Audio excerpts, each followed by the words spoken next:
As the world is facing trying times, where do we turn? Where do we turn for orientation, perspective, comfort, and inspiration?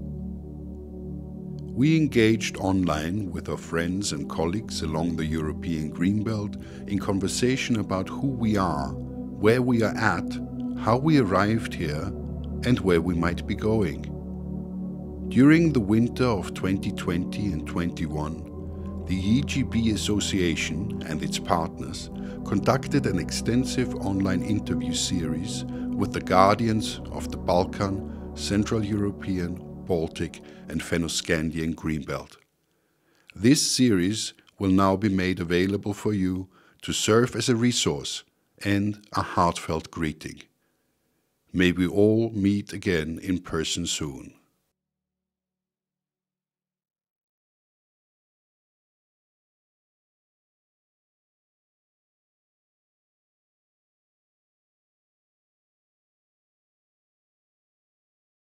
This year has been a crazy year, and since its beginning in March, we were faced with this new period and where everything was locked down. And in March, really here in Albania, we couldn't do anything because it was like locked. Everything was locked down. We couldn't go outside from our houses. We needed to take permissions for 1 hour per day, for example, the family, to go and to buy groceries or something like that. And it was a really, really difficult period, but we managed to adapt to these conditions. I've been involved in projects related to the Korab-Koridnik nature park in the north of Albania. I had 2 or 3 projects over there, and let's say the COVID-19 has affected a lot in these projects because we couldn't do physical, let's say, meetings. And in my opinion, physical meetings are, let's say, the most important one to be done because you have the feeling, let's say, in this meeting. And while the virtual one, as the one that we are making today, are very important as well, but something it's missing. It's not like the physical ones. Anyway, we let's say try to adapt to the new conditions of the COVID, and many of the activities were, let's say, postponed for the period where we couldn't do anything, and were successfully implemented when, let's say, the protocols in place from the governmental institutions were somehow easy, you know, like they were a little bit more easy, and we could do these activities.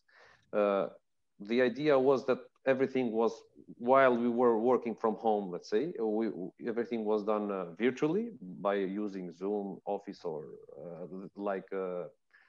Zoom, sorry, and the Skype or Google Meetings and these type of platforms.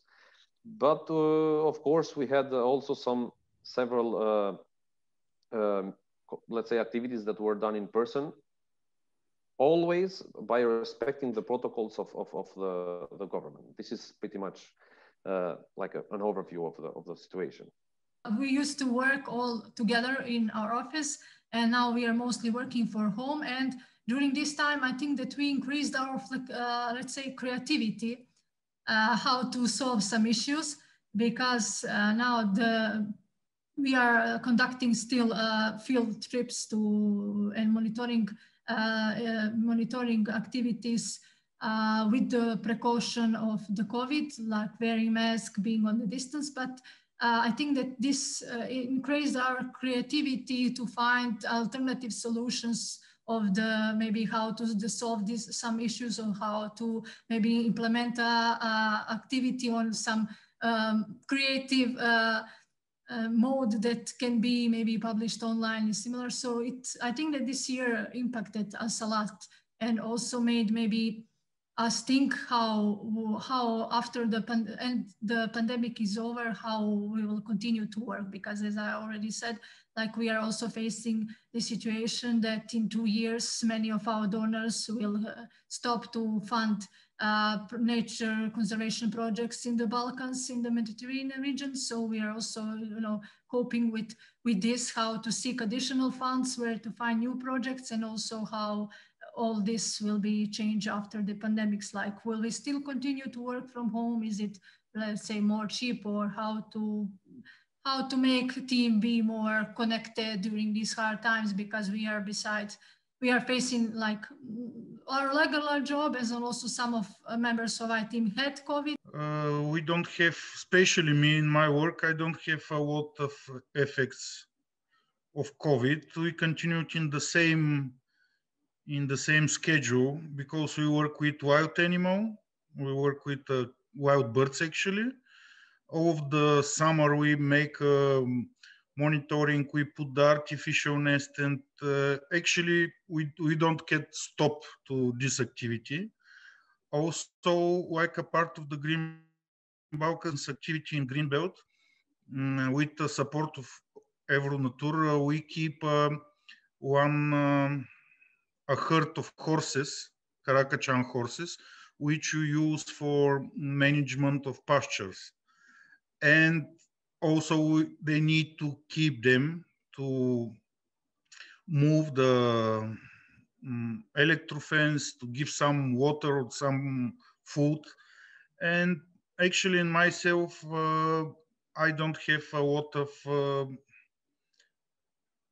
decrease of work in this time. For our country, and that is a very sad story, we are not in good shape with managing the COVID-19 crisis in our country. We have a lot of sick people, and the number increasing now in current period, the number of sick people increasing, and I hope that this line which goes up will in any time will stop increasing, and that is I think it's not we are as a country not a good example for managing the crisis, but I think that I need to hope that something will change in short period of time, and if you ask me what will be happened in the next period, I will tell you I don't know, because we have a lot of information about COVID-19 and about measures, about a lot of new terms for us as ordinary people. We are I can say very confused about crisis, and that is something. If you ask me how impacted that our job, that is impact us to don't know how to plan our our future steps, because you don't know how to plan your projects, your activities on the field. And I think our, let's say, office job or our research job doesn't stop. We doing that very well, and I think nothing change in this sort of activities. But if you ask us for one big part of our job is to be in touch with people on the local level. we lose this touch, we lose this connectivity with people on the ground to spread our knowledge face to face with local communities which living in this, let's say, countryside of Greenbelt area in our country. And it's also risk to let's say, go and have some exhibitions with let's say, to try to have some face-to-face meeting on lecture on or going outside, because in this let's say villages, in this part of Greenbelt lives all people which are the most affected by the COVID-19. And I think our job with raising awareness on the field is most affected, because we lose our contact with those people, and we need to move only on online. And you know, in Serbia, a lot of people has a approach to the internet and to the digital, but not those people who lives in our, let's say, area which is in the focus of the Greenbelt. The hardest thing is we couldn't come together, and this is decreasing our motivation, and also not just in Turkey, lots of governments using this issue for pressing the life, like they are limiting some of our democratical rights. And also not just governments, some initiatives, that international initiatives like United Nations, trying to pressure the governments, limiting for their, how can I say, democratic rights. Like in Turkey, it is just an issue that because of this United Nations pressure, they want to not or limit some rights from the NGO sector if they are supporting tourism or something like this. But the governments can use this pressure to create and to change the laws according to what they want. But this is limiting our movement space. And because if they just say you are related with the terrorism, they are not showing any proof document for this, they can just take control your NGO. So this kind of things start happening because of the COVID. And I think this issue not is just in Turkey, it started for other countries. And you couldn't come together and organize and fight against this, because they are limiting your gathering rights. So it is hard to advocate in the democratical level. So we are trying to find solutions. So try to come together in the digital platforms and try to do more research, because these are more individual actions or activities for our organization, and try to use these new skills like digitalism skills to come together more with other organizations or other creating other networks that the same field with us to do what we can do together, or what we can do with the new digital tools. So this is the issue in Turkey, but people how can I say that? At the beginning, people are not thinking that this will change our lifestyle, but now 1 year passed, and it shows that this is gonna be go more. So people are changing their lifestyle. Like in the past, they are more living together. Now they are moving some countryside and trying to create a new life. And also their economical resources are changing because they have some lots of people has to change their works according to this, because restaurants are closed, some services mostly closed because of COVID. So this changing lifestyle also changing the strategy of the organization and strategy of other NGOs and civil sector in the country. Influence in our work a lot, since we deal with youth and with nature.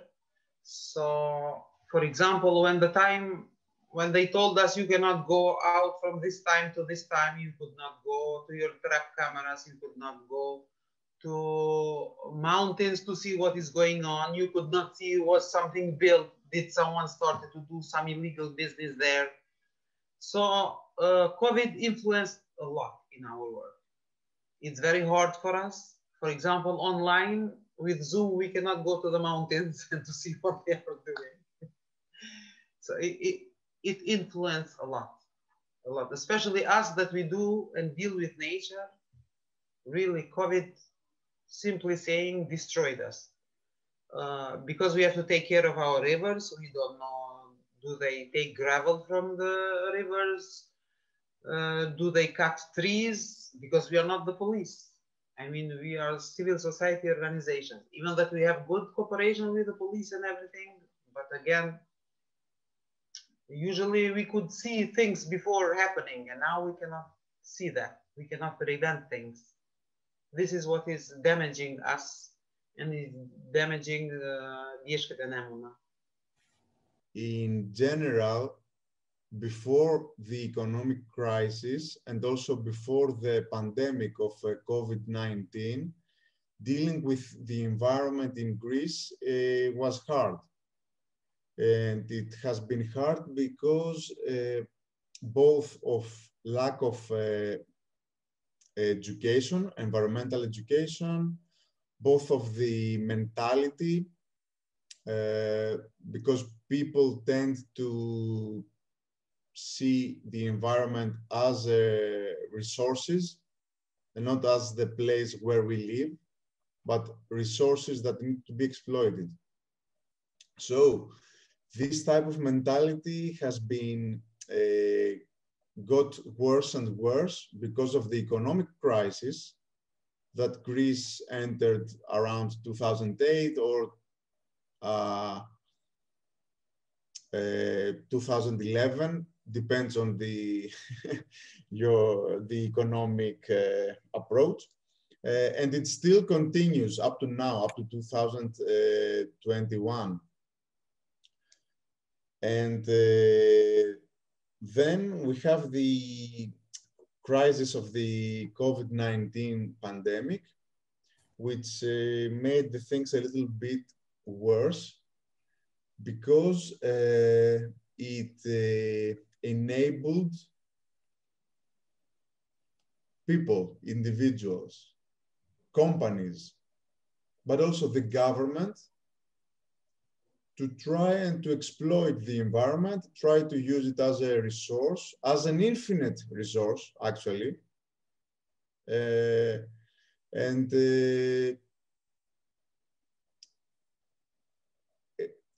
mean, about all the things that, like, for example, for illegal hunting, poaching, that has been done during the pandemic, from laws that have been voted by the government inside the lockdown period, inside the pandemic period, with no actual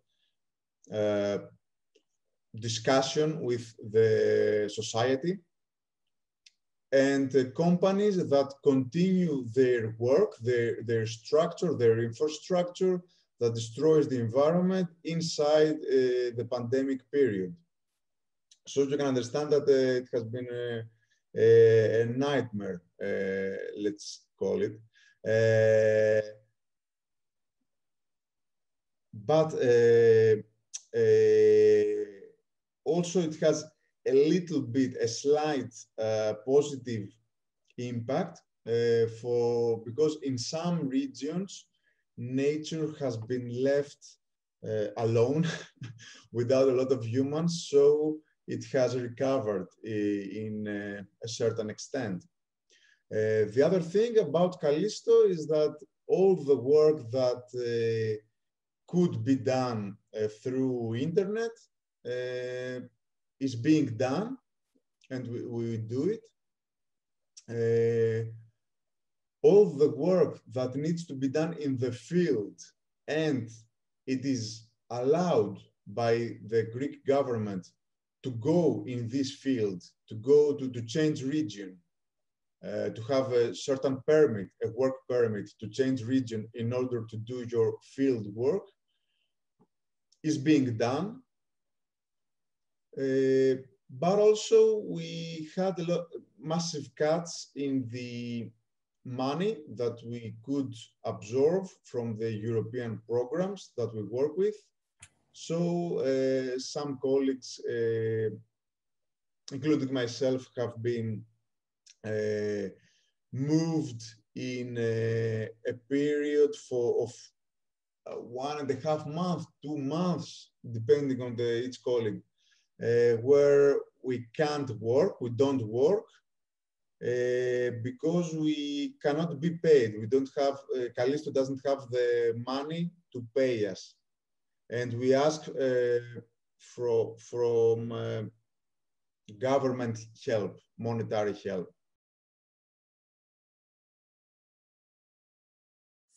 When the Berlin wall fell down, I was only 2 years old, so I am not quite aware of the situation. Despite I only read this from books and from history lessons that I'm aware of, but I can say that maybe when Yugoslavia fell apart, maybe many people thought that they will be the front runners of the development, but now I think that we are mostly laggards, let's say like that. That we are behind the development that we wanted to be, and many Balkan countries are still in process of transition.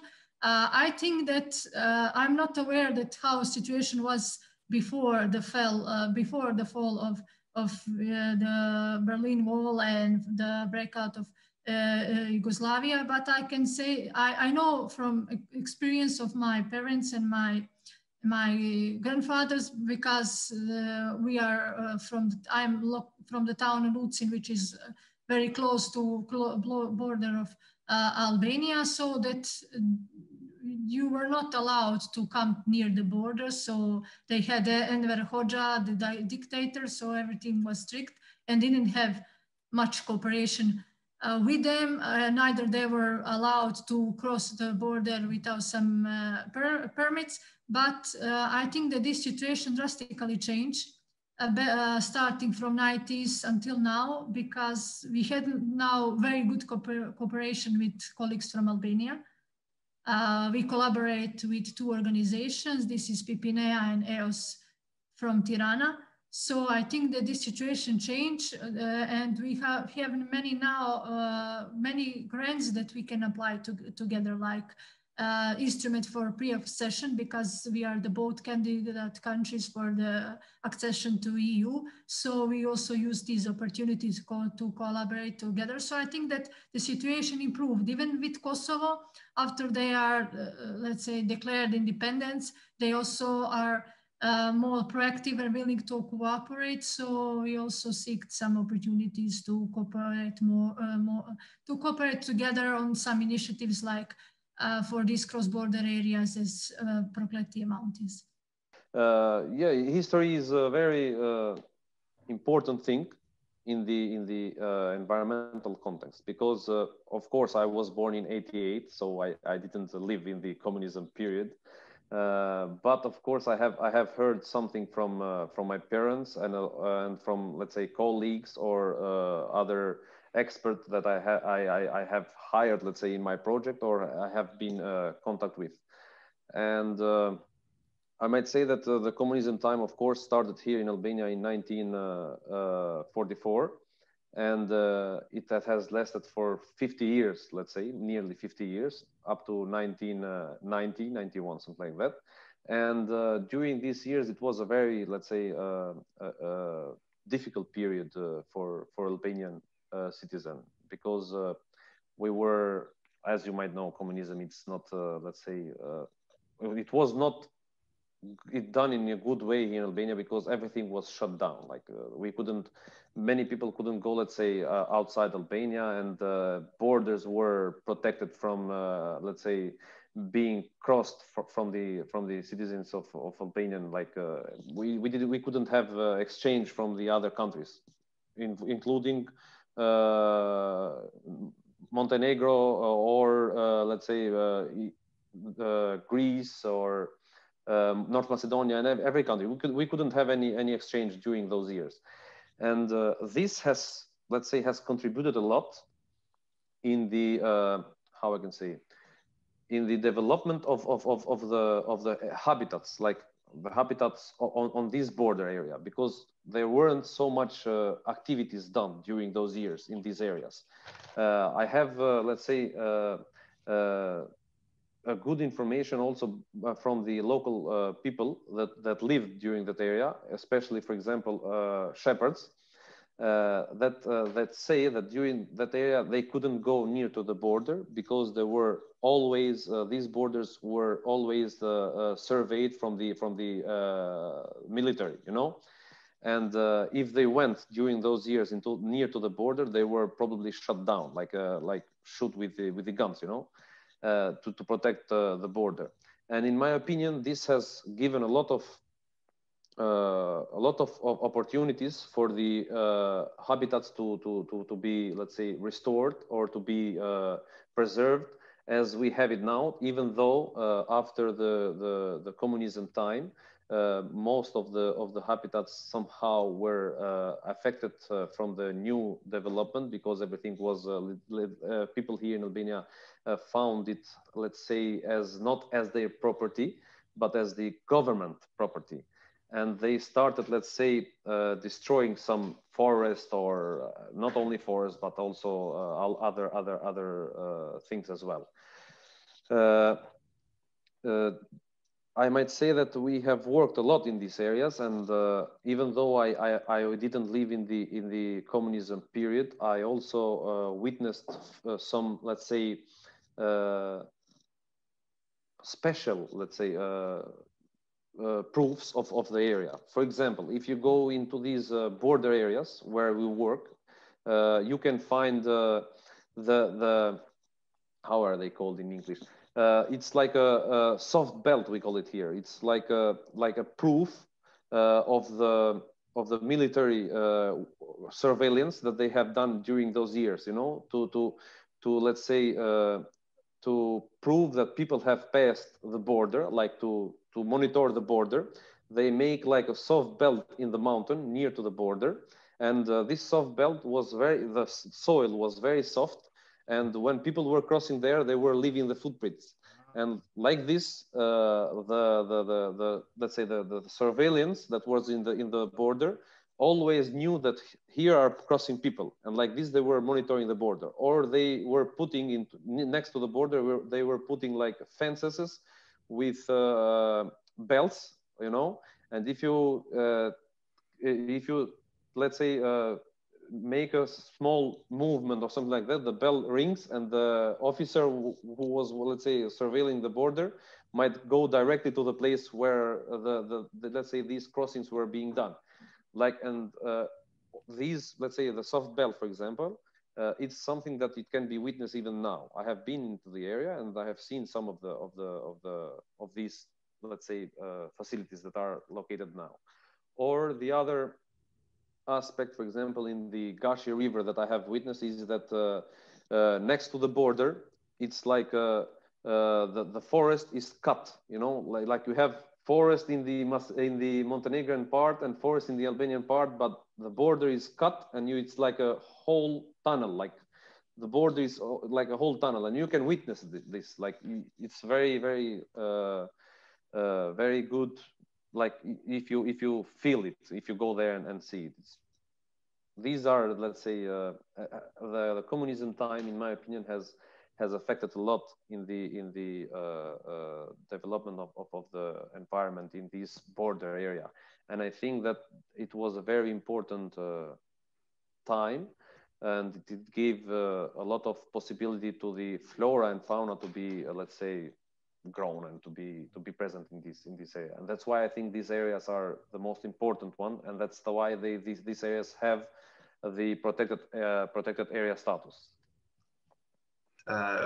You know, in that period, we as a region lives in one country. Yugoslavia is, let's say, has a very big role in before 1819 in this, let's say, Iron Curtain period of European history. And after these after 1819 and falling the Berlin Bridge and the falling of Iron Curtain, I think we missed this process as a country. You know, very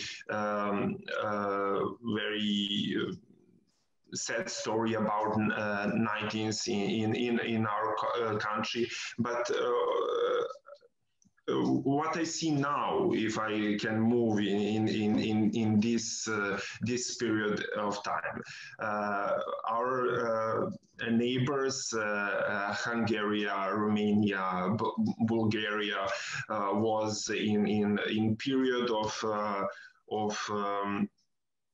Iron Curtain that those countries was on the let's say east side of movement. We as a country, as a Yugoslavia, was on the middle. I can say we was any buffer zone for all of the world. And what is interesting in that period, as our country was, let's say, some cultural and let's say some example of good country for Hungary, for Romania, for Bulgaria, and his people wants to be as a Yugoslavian. You know, we provide for those countries some goods, let's say music, I don't know, culture, any other sort of goods, I don't know. But now the history completely changed. You know, Hungary, Romania, and Bulgaria now is country which is in European Union, but Western Balkans country, not Yugoslavia, Western Balkan country, as on any other side. You can imagine. I don't know how to explain this, but I think that this is also opportunity for those countries to don't forget us as an important part of Europe, and to look forward, to look in the future. I think Romania, Bulgaria, and Hungary needs much, let's say, stronger to push this European connectivity in this region. And I hope with good cooperation with our neighbors, we have a good cooperation with Bulgaria, with Romania, with Hungary. And I think that is our next steps to look how this country can support not only us as a country on our negotiation process with EU, also to support us to better prevent the nature in the green belt region in our country, and to do some good jobs together to move this region further and closer to European let's say family. The major changes is the youth. It started to grow. They are more open-minded. They started to see that nature is important. Before, for example, no one didn't care about the nature or anything. We were just worried how to get to be free. And now it's different. People cooperate, they collaborate. Students go to schools, to universities. Number of the youth now that goes to universities increased a lot, which is very important for us. It means every second person, for youth, I can say, they are all doing university. For us, education, and for everyone, it's very important. For me, it's a big plus. For example, in my generation, we didn't have that because it was just in Pristina, the university. Now, almost in every town in Kosovo, we have universities, which is very important. Then, I don't know, most of the youth now, they know second language, they know English, we have good cooperation with neighbors too, with Macedonia, with Montenegro, with Serbia, especially civil society organizations. We have good cooperation with our neighbor countries, which is important. For example, also I know Serbian language. For me is a set that I can cooperate better with my colleagues. For me, what happened on 1999, it's political, and it doesn't, I mean, what happened, like Second World War in Germany or in the world. But for me, what happened. We have to continue towards future to see what's best for our planet, to save what we still have to save. This is it. I born in 1984. I just remember in the real, very, very small, what was around me.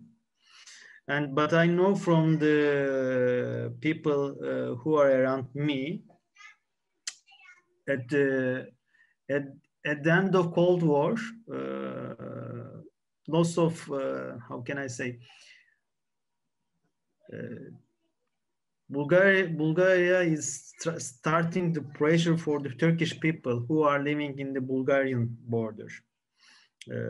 So they had to start immigration to Turkey, and this was happens very short time. Like in a 3 months, lots of people start immigrating, and very fast, and very hard conditions. So, and these people didn't thought that they are going to live like for all their life in Turkey. They were thinking to coming here for temporarily, and their lifestyle changed according to this. They always look like they are going to live here for temporarily. The reality is not happened like this. So they couldn't adapt themselves, and they couldn't invest life here. Also, they couldn't invest relation with wildlife. Like they don't plant trees. You can understand what's, because if you are not looking the place temporarily, you are not investing and you are not giving something from your heart. So this is the one issue that we are facing. Some localizations, some villages, or some, you can feel it when you visit the villages. You see some villages protect the trees, protect the nature, and some villages didn't protect the villages because of they look just temporarily, but they couldn't go back or something like this. This is the one aspect, and there's many things that it's not visual because lots of people don't want to tell these stories to the others, and they didn't transfer some culture, some knowledge to the young people. For example, some parts, some people living space, when I visit them, I see that they are very creative for creating some harmony with the nature, but they didn't transfer this to the others. So, and they didn't transfer the culture or the history to the young people. And there's not, I can tell this like one European Greenbelt meeting in the Thuringia. We visited some museum there, and at the museum I saw some small maquettes that shows that how is the lifestyle in the border, how they couldn't travel freely. If you just heard this in the story or in the book, you couldn't realize it. But with the museum, with the place, real place, you feel it. So I just feel the real Cold War effects there with this small, just on the table. It's a small maquette, but I feel it. I understand what happened there. So this is what is missing in this part, that people don't know what happened in the Cold War. Also, the generation, my generation don't know what happened and how was it, how was in the lifestyle, and we couldn't get any experience and knowledge from this and to use our life, and it's hidden part of our history, because the border cities more affected this. I know in the past we couldn't park our car in the border direction because the gendarme can come and hit people, and yeah, because this is very stupid issues that but it happened in the past. So it's limited with the wildlife. For example, you couldn't go there for husbandry animal or feeding your animals in these fields or using natural resources or something like this. But it's still a phobia.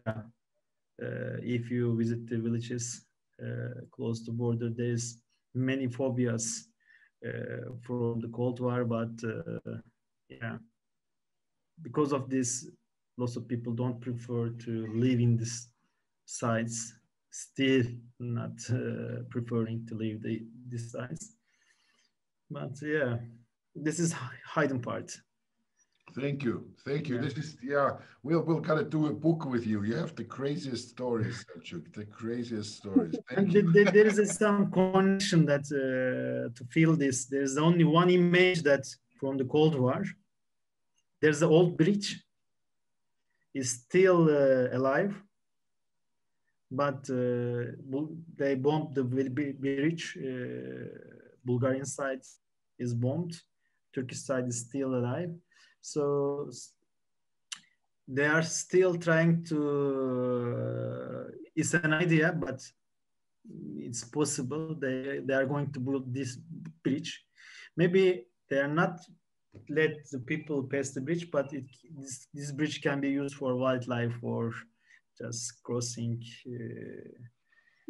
other side of the fences. Yeah. Yes, now we can a good cooperation, especially in Green Balkans, with some Turkish NGOs, with also some Turkish national parks. Now we're working with some cross-border projects. We also visited this area, especially for the Greenbelt area around like Stranja Mountain. This is a nature park in Bulgaria. For me, it's very interesting to visit the opposite side of the mountain to see that is the same mountain, but in the other side is very different, because in Bulgarian part of Stranja is a north of the mountain, but in Turkish Stranja mountain is in the south, and there is the landscape, or especially forest, is so different. Feeling is that two specific milestones were made in Greece that are connected to the European Green Belt and the Balkan Green Belt. This is the international national park of the Prespa Lakes, because it's the greater Prespa and the smaller Prespa Lakes. There are two Prespa Lakes. And it's been 20 years so far. Actually, I think in the end of January, it will be 21 years of this international park, where three countries, Greece,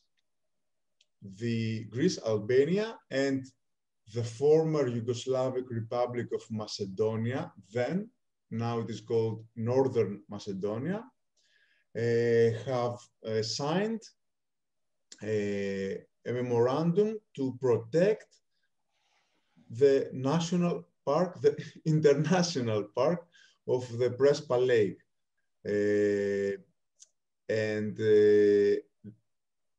Actually, this cooperation for the environment has been used by the former government in order to sign in the same place, not in the capital of neither countries, but in Prespa, to sign an agreement about a problem that has been going on for many years between these two countries, the former Yugoslavic Republic of Macedonia and Greece, about the name of the first country.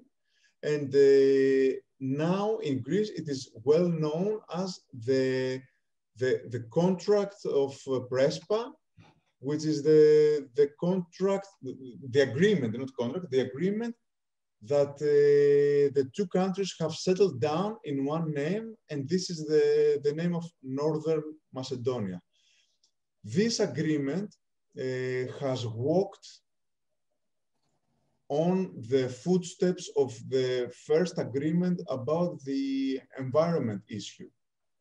And this is a really important thing. In general, about the environment, the mentality of the people, and especially of the young people, is getting better and better, but the pressure of the economic system is getting worse and worse, and it's threatening more and more the environment of Greece.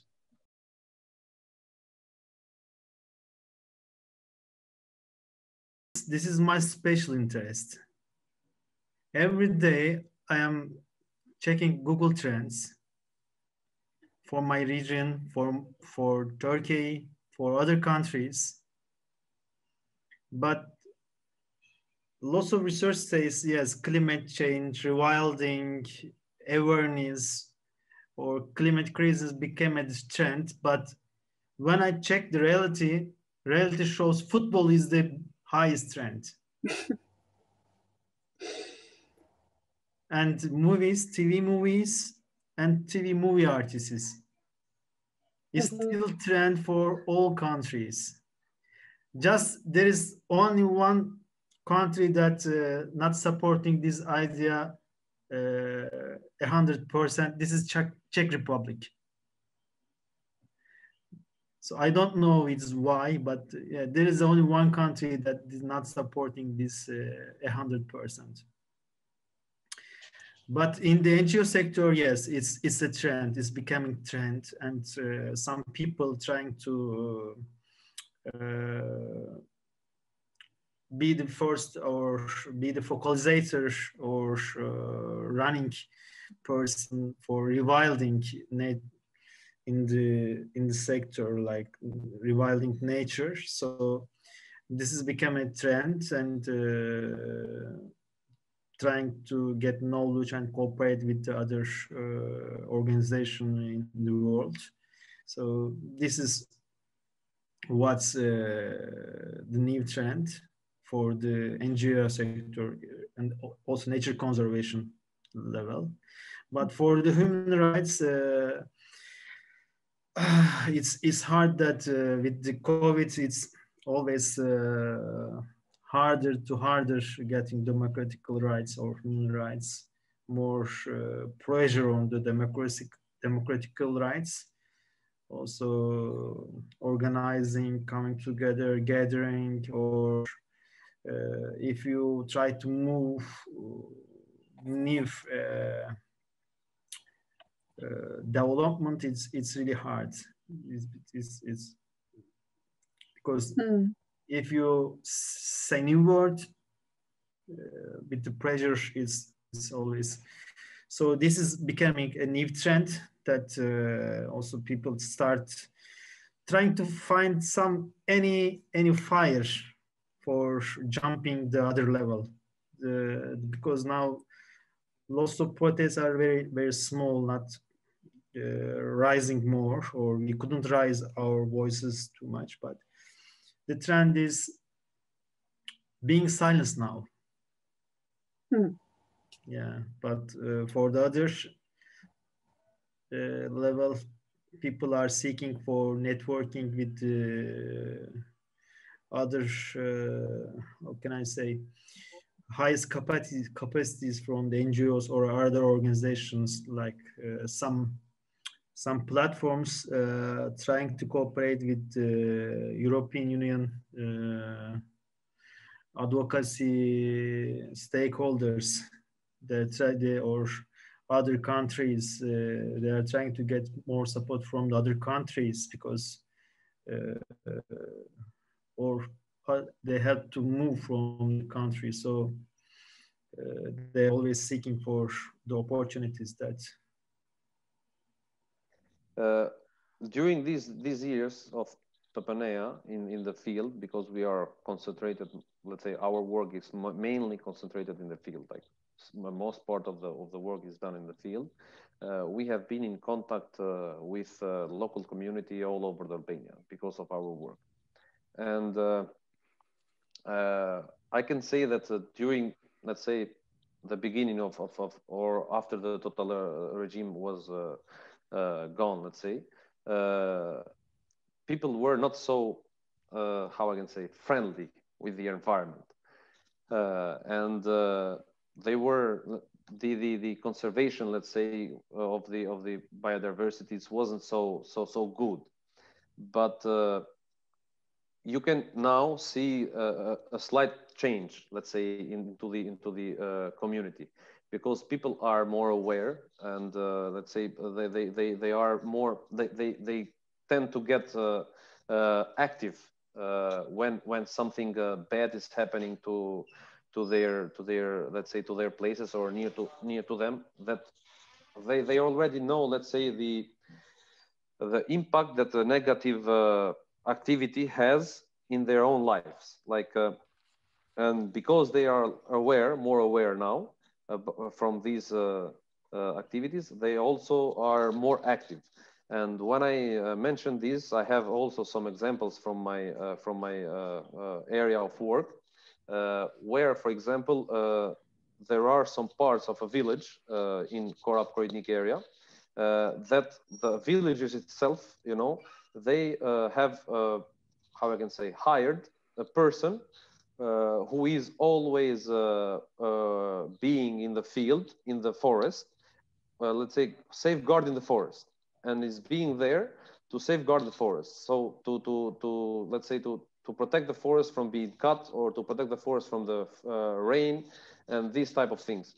Like if this person, let's say, sees something that is not good happening in the area, he immediately, let's say, noticed and let's say, how I can say it in English. He immediately alerts the other villagers or the other people that live in the village. So together they can go and attack, let's say, this aspect or this activity or negative activity that is being done into the forest. This is a good example because this means that people are aware that this forest is, let's say, providing to them the main income, like not only from the financial perspective, but also from the let's say food perspective. Like the main income from these people comes from the forest, and this is why I think they realized it, that forest is a very important thing, and this is why they take actions and direct actions to protect the forest. I can give other examples as well. Let's say these examples show that the local society here in Albania, not only local but also the society, the whole society in Albania has been, let's say, changed their perspective of thinking, and it's becoming let's say every day and better. They are, let's say, they are having awareness. Their awareness is raised somehow, but of course it needs more job, or it needs more activities to do in order to have a better result as well. Other examples can be mentioned, for example, the hydropower plants. There are some cases as well from the south of Albania, but also from the north of Albania, when local community they see that something bad is happening into their areas, like these hydropower plants, and they together form this type of get together and go against these hydropower plants. Like we go to protest or to funds and these type of things, and this is a very good result that you let's say get after doing this type of job that you get from the local community. This is a good movement that these people have already understand, let's say, the importance of the how I can say the environment, or of the place where they are living, like nature environment. This is pretty much a good way of operating. When the Yugoslavia fell apart and the civil war started, I think that this is the period when there were some visionaries that thought that ecological awareness and nature protection are important in our country. So we are the first declared ecological state in the world. That was done, that was established in 1991. So the commitment expressed in this declaration for ecological state was also became the part of the Montenegrin institutions. And I think that this, during the mid-90s, this idea was not so maybe in the focus of the citizen due to the crisis, the sanctions, but I think maybe this idea started to revoke now. And also it was revoked because Montenegro is independent from Yugoslavia, Serbia from 2006. This idea started again to revoke, but I think there is much more needs to be done, that we are fully an ecological state. I can say that we are still ecological state only on paper, but not in reality, because many things are lacking in order to be the proper ecological state declared by the Constitution and all the obligations that are written there. And the awareness of people is on this of the citizen is I can say on some low level. But I'm seeing changes in the last few years, working with the local communities and also with younger people. I see that they are, they are realizing the need to share our mindset and to be better and to act more friendly, nature friendly. Nature protection as our main work. It's not before and after Iron Curtain in our region. It's not something what is on the, let's say, top of the agenda in the agenda of our politics, our let's say strategies, our let's say development of country, and that is something what very slowly moving further, but very slowly. And I can say that changes came bottom to up. And because in Serbia, you have a lot of, really a lot of movements which has only one idea, is to protect the nature. Very good example for these let's say bottom to up changes. It's Stara Planina. It's also on green belt part. It's also green belt Pearl.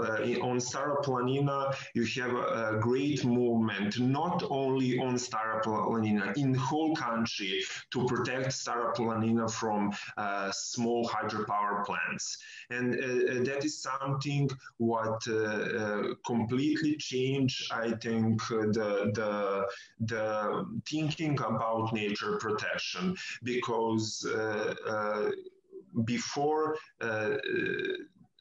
let's say Stara Planina issue and movements, people in our country think that nature protection is something for experts, for people who knows how to protect nature, for institutions, for ministries, for environmental protection. But with Stara Planina movement, a lot of people has his own connectivity with this, because people on Stara Planina losing his opportunity to dealing with agriculture, to produce goods for his families, also for us in the cities, to provide some let's say vegetables or milk or something like that. They with losing his rivers in small hydropower plants, he losing his lives on that land, and we also losing something. And the people in cities can connect with these simple, let's say, everyday everyday stuffs. If you want to drink healthy milk, that milk needs to come from Stara Planina, not from city center, and that is changed, but very slowly, very I can again say bottom to up. And that is something what is our strategy for people to express his opinion about his willingness about nature protection, and that is what we need to do more, because those people as also voters on the elections, and I think that only this little information, voters, only that our politicians understand, and they don't has any his own opinion about nature protection. I think that I can freely say that doesn't matter about nature protection, but I think when that start to be willingness of people in our country, and that in that moment they will be understand what need to do in the future. I remember myself when I was a student, a pupil actually, we were not taught in schools about climate change. Now it is a specific part of the curriculum for schools.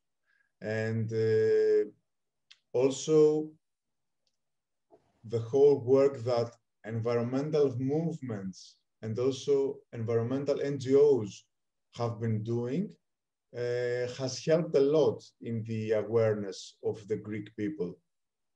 And it has also led to some victories for nature. For example, the foundation of some national parks. The national park of Rhodope, which is inside the green belt of Greece and Bulgaria and Turkey, could have not been made without this awareness. Also, the fact that with a law, now we have all the Natura 2000 areas being managed and protected by management authorities for national parks. This is also something that has been, could not have been done without the awareness raising of the Greek society. And we do have also the threats for the environment, but in terms of awareness, things are getting better and better. There is also the anti-scientific wave, let's say, that is, for example, people that don't believe that COVID-19 exists, people that don't believe that climate change exists, and stuff like that, which is a phenomenon that is around quite a few European Union countries. But in general, things in terms of awareness are better and better. The threshold is whether this awareness can be translated in a way, can be leading to a specific change, either a law or a a change of lifestyle or a change of government if it is needed, etc. Especially in Bulgarian people, they have a good connection with the land, with the nature. A lot of people born in the village and working in the land, in the outside of the villages also, and they know some of them, they know very well for the natures. They have good experience with wild animal, with how to say, they are close to the nature. In the past in Bulgaria, there isn't a lot of NGOs. Maybe several, like hunter associations or some small clubs in the school or some things like this. Now we have a lot of nature conservation NGOs. In Bulgaria, the nature conservation NGOs is very active. We have a good experience. For example, Green Balkans have a successful restoration project for lesser kestrel under the LIFE program of EU, European Union. This is now actually, but in the past, not a lot of possibility to work in the nature. For example, when my colleagues from Green Balkans start to work in Sakar area, this is the green belt again, they are the first researchers who is visit the area. They discover the first imperial eagle nest in the border region, because before this nobody coming to looking for this bird in the border area.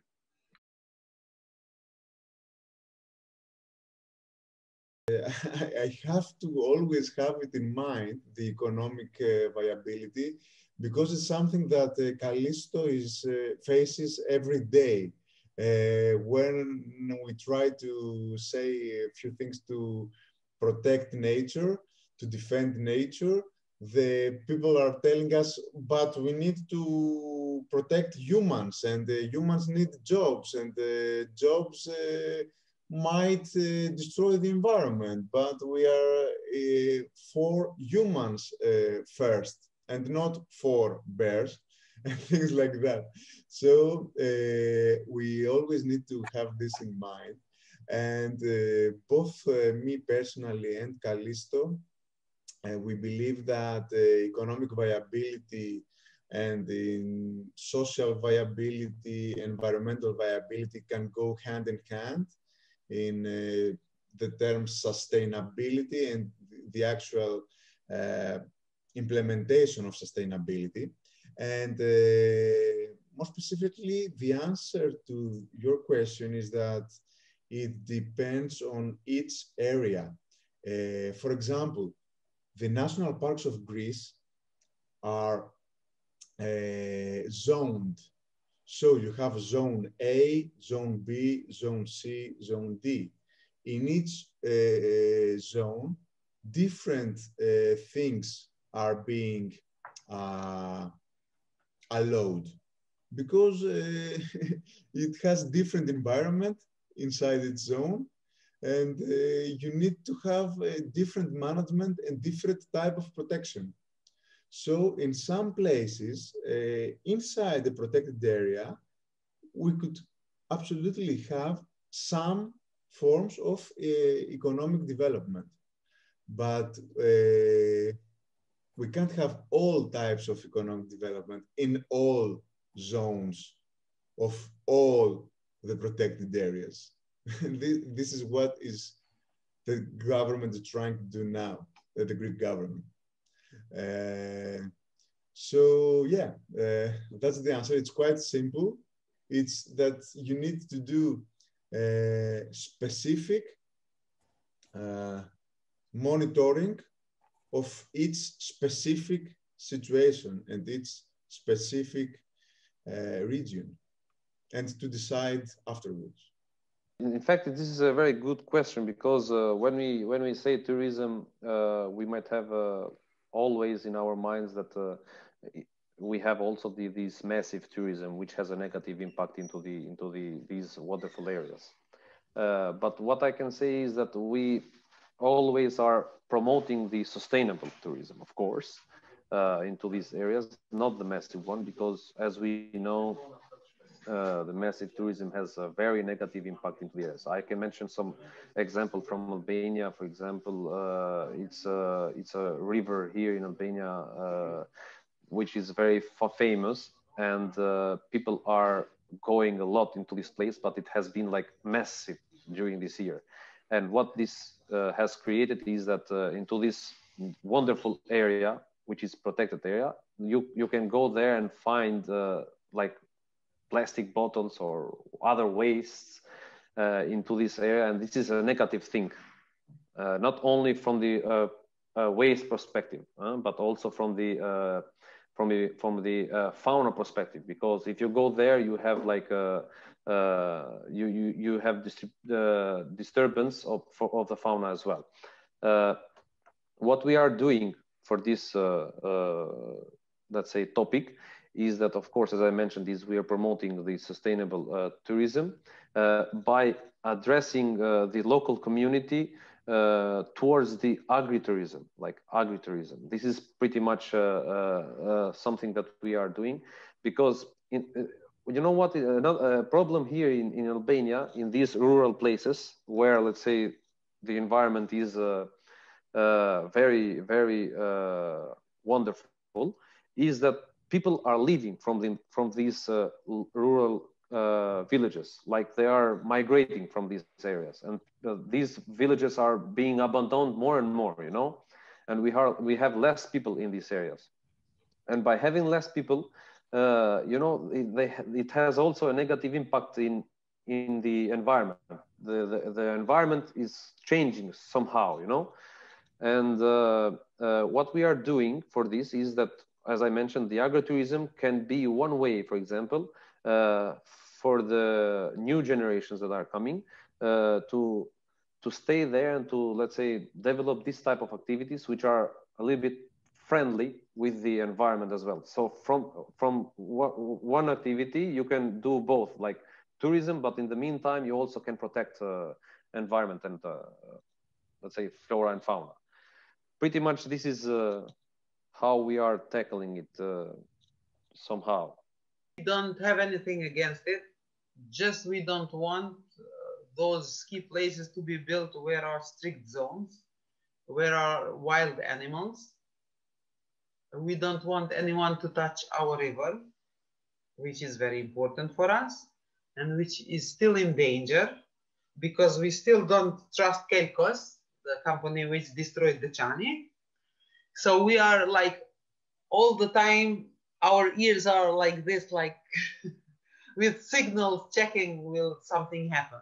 Especially now that we will have new government, we are extra careful. So everyone is checking their channels of operations to see, will something move or will something happen?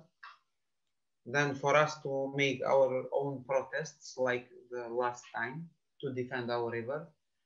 But in general, we don't have anything against tourism. For us, it's just important not to go in our areas where there are where we have wildlife. Otherwise, tourism is very important for citizens of Peja, and of course, we want citizens to have income. And in general, we have very good cooperation with cooperations with these touristic agencies, which is very good bridge between us. It means we do not interfere in each other's areas. Many times we have meetings together. For example, when we fought against Caicos that they wanted to put Peia River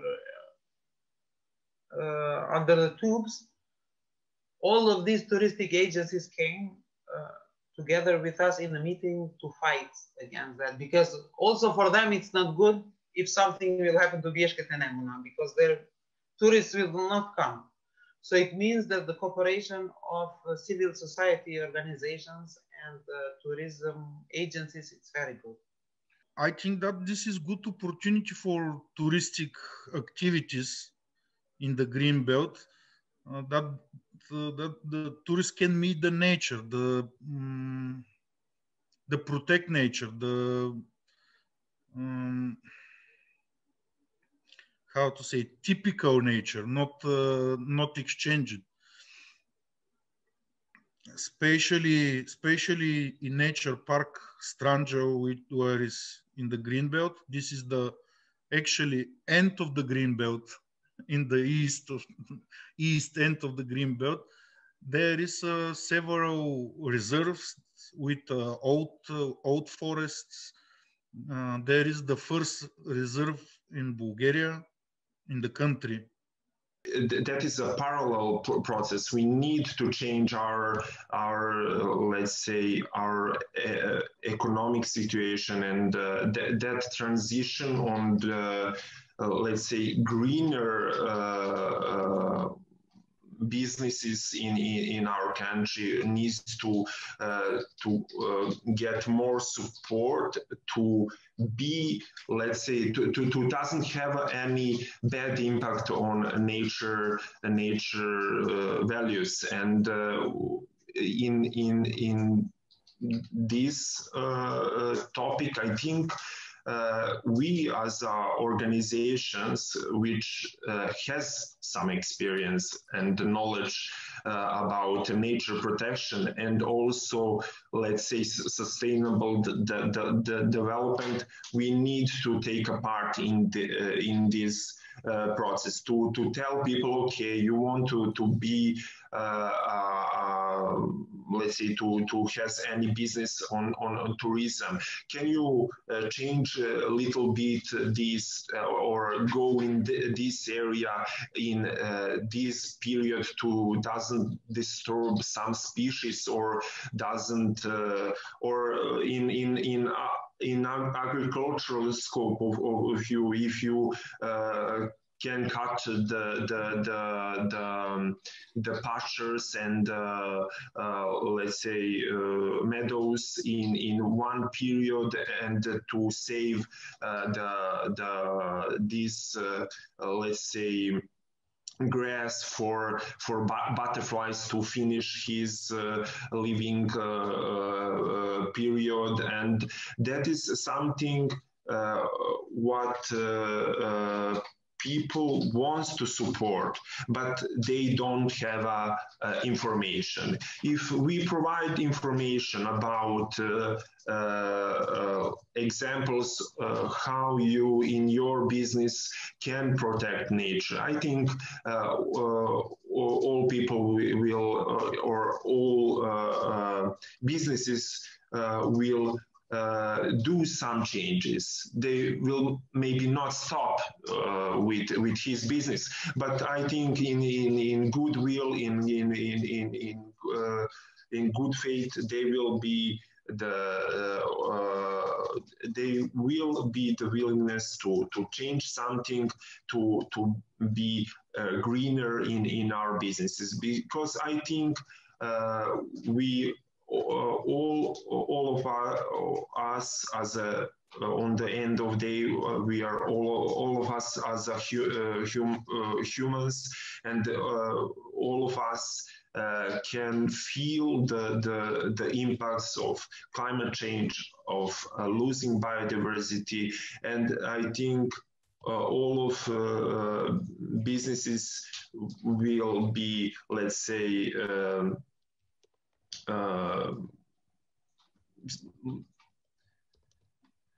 let's say, intelligent to change something to support sustainability, not only nature, but also his businesses at all? As I already said before, like in Montenegro, money comes first. So we are facing the situation that many protected areas are under threat due to planned infrastructure, development of some infrastructural projects, and also illegal logging or legal logging, which is the worst. Like we are giving away the valuable resources for concessions. And I think that this balance can be achieved, but not on the sake of the nature protection. So sustainable development can be obtained, but not with using natural resources as on unsustainable manner. Because, and I think that in Montenegro we are maybe there is a part of people that is starting to be aware of these negative consequences, but mostly of due to situation, people are not so aware, or they are not wanting to see this. And I don't know how is, but I know how is for maybe other European countries when people are aware they can be the starters of changes, like on the individual level, that you can change something on your own. But in Montenegro, people are, seeking the support of somebody else. They always think that somebody else will come to solve your problems. So until we shift this mindset that I'm in the center and that I can make changes, I think that we will not make so much progress. But now I see with the change of the government, the level of optimism and positive spirit is rising. And many people provided useful comments to the government, what should be done and what should be changed. So there are also information that as I already said, that the concessions for the small hydropower plant development will be abolished and reassessed. So there is a change, but I think until within last few years, we only saw these monetary benefits on protected areas. Yes, the monetary benefits are also important, but with what price? Because if you cut the forest, then you have erosion, then you don't have, you have the lack of and disappearance of some of the plant or animal species. So we are not aware how much are the consequences, or what is the stake when we cut a forest, or I don't know, we drain a river or we drain a wetland. So we are not still aware of this.